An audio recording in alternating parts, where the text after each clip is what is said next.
বাংলাদেশ যখন এসে দাঁড়িয়েছে সেই সময় প্রিয় বাংলাদেশকে সামনের দিকে এগিয়ে নিয়ে যাওয়ার জন্য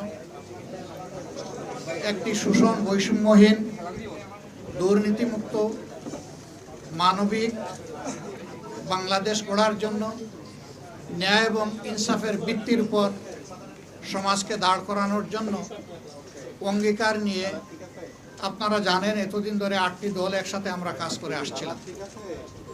এই দলগুলোর সকলেই এখানে উপস্থিত আছেন প্রতিনিধিরা। তার সাথে আলহামদুলিল্লাহ আজকে আরও 2টি দল আমাদের সাথে সম্পৃক্ত হয়েছে।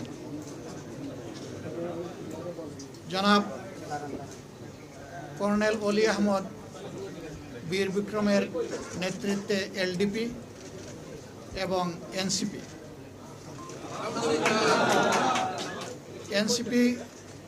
একটু আগে আমাদের সাথে তাদের বৈঠকটা সমাপ্ত হয়েছে।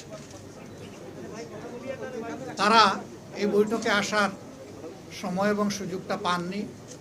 তাছাড়াও দলীয় পরিসরে তারা একটা মিটিং করে আজকে রাত্রেই আমাদেরকে তারা জানিয়েছেন যে তাদের এখানে সম্পৃক্ততার ব্যাপারটা তারা আপনাদেরকে পরিষ্কার জানিয়ে দেবেন ইনশাআল্লাহ। তাদের আহ্বায়ক নাহিদ ইসলাম সরাসরি কথা বলেছেন, আমাদের সকলের সাথে আমরা উপস্থিত ছিলাম এবং তিনি তাদের সিদ্ধান্ত আমাদেরকে অবহিত করেছেন। তারা আরেকটি প্রেস কনফারেন্স করে তাদের সিদ্ধান্ত আপনাদেরকে ইনশাআল্লাহ জানিয়ে দেবেন।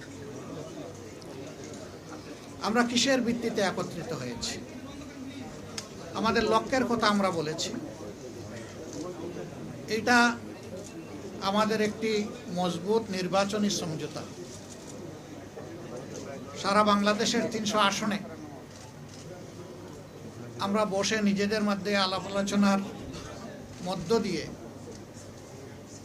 বিভিন্ন আসন আমাদের মধ্যে আমরা নির্ধারণ করেছি।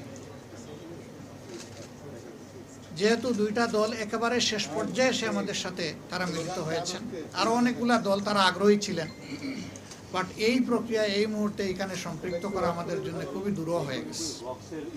অনেকের আগ্রহ থাকা সত্ত্বেও আমরা সেইভাবে তাদেরকে সম্পৃক্ত করতে পারছি না। আমরা তাদের কাছে দুঃখ প্রকাশ করছি, কিন্তু জাতীয় জীবনে ইনশাআল্লাহ আমরা তাদের সাথে একসাথে কাজ করব এই জাতিকে গড়ার জন্য ইনশাআল্লাহ। আমাদের আসন সমঝোতা অলমোস্ট কমপ্লিট। সামান্য একটু বিষয় যেগুলো রয়েছে আমরা আশা করছি এইটা নমিনেশন ফাইল করার পরই আমরা সেটাও ইনশাআল্লাহ